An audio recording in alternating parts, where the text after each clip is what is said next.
नमस्कार दोस्तों, कैसे हैं आप लोग।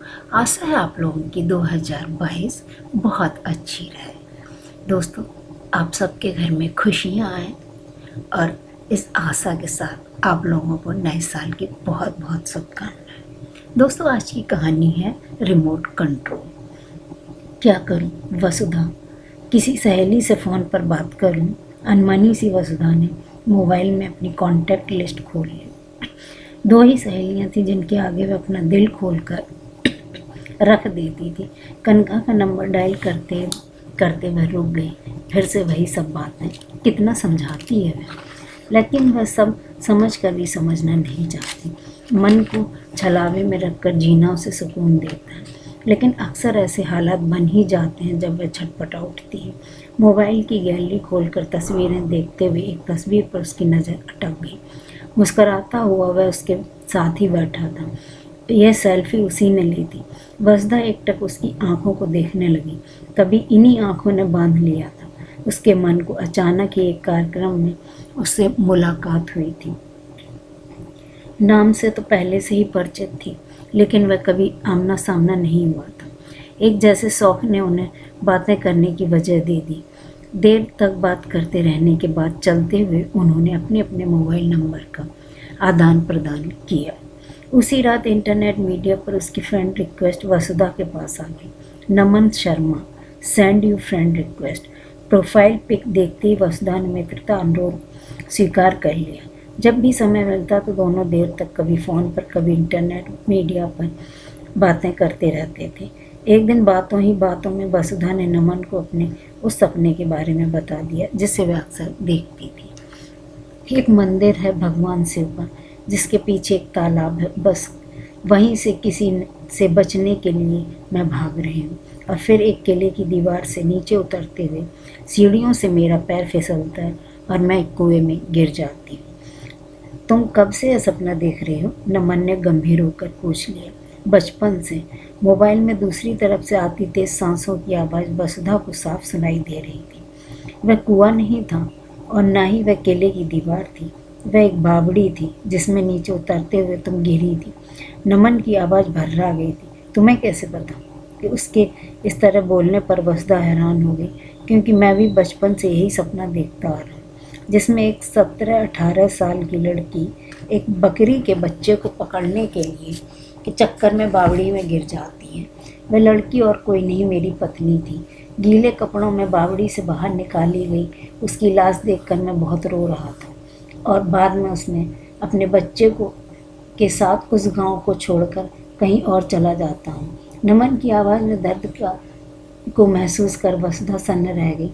ऐसा कैसे संभव? उसे यकीन नहीं था कि कोई और उसके सपने को कैसे देख सकता है। कभी मेरी मम्मी ने पूछा ना, वह बताएगी कि तुम्हें मेरे सपने के बारे में। मम्मी का जिक्र सुनकर वसुधा ने उसकी बात पर भरोसा कर लिया था। इसका मतलब नमन मेरा सोलमेट है। उस रात वसुधा सो नहीं पाई थी। क्या उसी कारण मुझे उससे बात करना, उसके साथ होना अच्छा लगता है? और उसकी आंखें, उफ, ये आंखें कितनी पहचानी हुई सी लगती हैं। हर बार यही सब सोचते सोचते सुबह हो गई। रोज के कामों से फुर्सत पाकर जब वसुधा ने मोबाइल खोला तो देखा नमन ने आधी रात को मैसेज किया था। आज नींद नहीं आ रही है। तुमसे बात करने के बाद देर तक मन बेचैन रहा। तुम शायद उसे बेवकूफ़ी कहो, लेकिन मैं रात में काफ़ी देर तक तुम्हारे घर के बाहर खड़ा रहा था। मन कर रहा था कि तुम्हें बुलाकर अपने साथ ले चलूं, लेकिन बहुत मुश्किल से खुद को समझाकर घर वापस आ गया।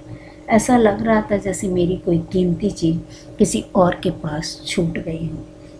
नमन के इस मैसेज को पढ़कर वसुधा भावुक हो गई थी और उसकी आंखें छलछला गईं। वह जवाब लिखने ही जा रही थी कि तभी नमन का फ़ोन आ गया। क्या कर रही हो? कुछ नहीं। वसुधा का गला रुंध गया। बहुत मुश्किल से वह दो शब्द बोल पाई। तुम रो रही हो? नमन के इतना कहते ही वसुधा खुद को रोक नहीं पाई और फूट फूट कर रो पड़ी। उस दिन दोनों के मन में एक हो गए, एक अनाम रिश्ते की डोर में बंध गए थे।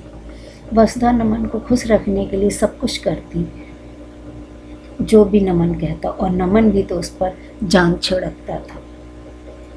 ओह, तुम इतनी देर से क्यों मिले मुझे? कई बार वसुधा शिकायत कर बैठती और नमन के पास इस बात का कोई जवाब नहीं होता था। वह जवाब देता भी कैसे, और वसुधा की क्या शिकायत भी एक तरह से जायज़ थी। वे दोनों शादीशुदा थे, उनका अपना परिवार था, पर वे रिश्ते के कारण अपने परिवार को टूटने नहीं देना चाहते थे। इस कारण वे अपने रिश्ते के प्रति सावधानी बरतते हुए अपनी पारिवारिक जिम्मेदारियों को भी बखूबी निभा रहे थे। एक दिन नमन की पत्नी ने उसके इस रिश्ते की भनक लग गई। उस दिन व्यस्तता के कारण नमन वसुधा और अपनी चैट के कुछ मैसेज डिलीट करना भूल गया। नमन की पत्नी ने नमन से इस बात पर बहुत झगड़ा किया। कोई भी पत्नी अपने पति का किसी और महिला के प्रति झुकाव बर्दाश्त नहीं कर सकती, फिर नमन की पत्नी अपवाद कैसे हो सकती है। समझ नहीं आता था कि क्या करूं। वह गलत नहीं है, पर नमन बहुत परेशान था। तुम अपना परिवार संभालो, वह ज़रूरी है, वसुधा ने मन खड़ा करके कह तो दिया, लेकिन थोड़ी देर बाद ही जब नमन का फ़ोन आया तो वह खुद को बात करने से रोक नहीं पाई। मैं तुमसे दूर नहीं रह सकता, नहीं संभाल पा रही हूँ खुद को। वसुधा की हिचकियाँ बंद गई। सब ठीक हो जाएगा, मैं अब और ज़्यादा ध्यान रखूँगा। नमन ने अब वसुधा की बात करना कम कर दिया। कुछ समय तक तो वसुधा भी स्वयं को समझाती रही, लेकिन बाद में उसे नमन के स्वभाव से में परिवर्तन महसूस होने लगा। वह देर रात तक ऑनलाइन रहता, लेकिन वसुधा के मैसेज का जवाब नहीं देता। ज़्यादा पूछने पर कह देता वह तो वीडियो देख रहा है। उसकी बातों की गर्मजोशी कम होने लगी और अब वह फ़ोन जल्दी ही काट देता। वसुधा अपने रिश्ते को असुरक्षित महसूस कर रही थी। जब भी इस बात का शिकायत करती, नमन उसे उल्टा सीधा बोलकर फ़ोन रख देता। फिर बहुत दिनों तक उसकी कोई बात नहीं हुई। वसुधा यही सोचकर सब्र कर लेती कि वह अपनी पत्नी को खुश करने के कारण कर रहा है, ताकि उसका परिवार न बिखरे। लेकिन वह भी एक स्त्री है जिसके मन में नमन के प्रति गहरा प्रेम है। अपने पति से कोई शिकायत नहीं थी, लेकिन जब से नमन ने उसे सपने की बात बताई, वह उसे अपना सोलमेट मानकर उसे दिल की गहराइयों से जुड़ गई थी। अब नमन की बेरुखी उसके मानसिक स्वास्थ्य पर भी असर डाल रही थी। अपवाद के उन दुर्बल पलों में उसने अपनी सहेली कनिका और रुचि के आगे अपना दिल खोल कर रख दिया। वे दोनों अपनी इस समझदार सहेली को भावुकता को देख के दंग रह गई। पागल, तुझे कैसे पता कि वह सपने वाली बात सही कही गई थी? उसके आगे कुछ लाइंस भी ही तो जोड़ी थी, कनका ने उसे समझाने की कोशिश करते हुए कहा था, क्योंकि उसके बाद मुझे वह सपने आने बंद हो गए थे। फिर कभी मैंने उसे सपने में नहीं देखा, क्योंकि उन सपनों से जुड़ा व्यक्ति नमन था। वसुधा की बात सुनकर वो दोनों अजीब से भाव लेकर अपनी भोली सहेली का चेहरा देखने लगे। वसुधा, यह सब मनोविज्ञान का खेल है। चूँकि तुमने नमन को अपना सोलमेट मान लिया है, इस बात का असर तुम्हें अवचेतन पर पड़ा। फ्राइड के अनुसार हम अपनी अधूरी इच्छाओं को सपने में देखते हैं। तुम बचपन से कुछ कारणों से खुद को असुरक्षित समझती थी, इस कारण वह सपना तुम्हें आता था। कनका मनोविज्ञान की प्रोफेसर थी, इस कारण वसुधा उसकी बात काट नहीं पाई, लेकिन मन से उसकी बात से वह कहीं असहमत थी। अच्छा, नमन का पूरा नाम तो बता, रुचि ने इंटरनेट मीडिया खोलते हुए वसुधा से पूछा। नमन शर्मा। इस बात की तो कोई आईडी है ही, कई आईडी हैं, जरा देख कर बता तेरा वाला नमन कौन सा है। रुचि ने अपना मोबाइल वसुधा को दे दिया। नमन की अलग अलग प्रोफाइल पिक वाली लगभग 3-4 आईडी वसुधा के सामने खुली हुई थी। ये मुझे क्यों नहीं दिखाई कभी? चिल्लाती हुई सी वसुधा ने तुरंत अपनी आईडी से नमन की प्रोफाइल सर्च की, लेकिन उसे केवल एक ही आईडी दिखाई दी। स्पष्ट था नमन ने अपनी आईडी में उसे ब्लॉक किया था। नमता ने चेक किया तो पाया कि सभी आईडियाँ एक्टिव थीं, पर उन पर हाल की ही नमन की पोस्ट भी थी। देख तो बस इस आईडी को, उसकी फ्रेंड लिस्ट में केवल स्त्रियां ही हैं। कुछ समझ आया? रुचि ने कहा। वसुधा इस रहस्य उद्घाटन पर हक्की बक्की रह गई। नमन के पूछने पर उसने तुरंत माफ़ी मांगकर कसम खाते हुए कहा कि तनाव के कारण उसने ऐसा किया, लेकिन उसने किसी महिला से कोई बात नहीं की। मैं तो केवल उसकी पोस्ट देखता था। तुम्हें इसलिए ब्लॉक किया कि तुम गलत समझती थी, और देखो ना, अब भी गलत ही समझ रही हो मुझे।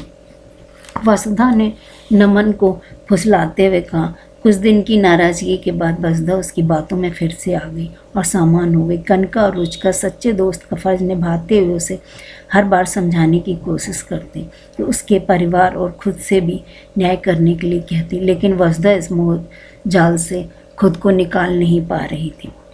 अब अक्सर ऐसा होने लगा। कुछ दिन ठीक रहा, उसके बाद उसे फिर नमन के झूठे वादे और बातों की पोल खुलती दिख जाती।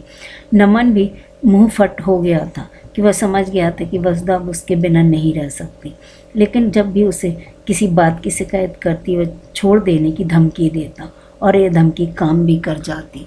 दोस्तों, आप लोगों को ये कहानी कैसी लगी? अगर आप लोगों को इस कहानी में थोड़ा कुछ भी अच्छा लगे तो प्लीज़ मुझे लाइक कीजिए, सब्सक्राइब कीजिए और सपोर्ट कीजिए। अपने दोस्तों और रिश्तेदारों के साथ शेयर कीजिए। धन्यवाद।